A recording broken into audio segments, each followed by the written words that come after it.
15 August रोजी आपण कामगार मित्राचा पुतळा दहन करणार आहे, तर नेमकी काय मागण्याने?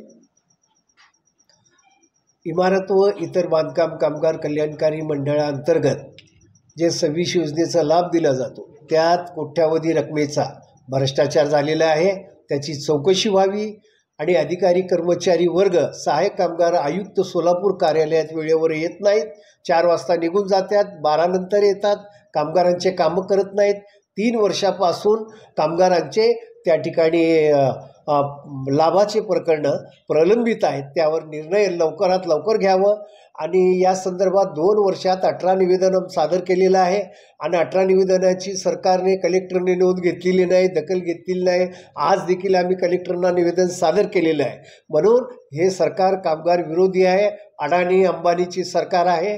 राज्य सरकारचा पुतळा दहन करण्यासाठी, निषेध करण्यासाठी 16 कामगार संघटनाची महासंघ असलेले या कामगार संघटना महासंघाच्या वतीने जिल्हा परिषद हेतून 11:30 वाजता 15 ऑगस्ट 2024ला जिल्हाधिकारी कार्यालयावर मोर्चा आयोजित केलेला आहे.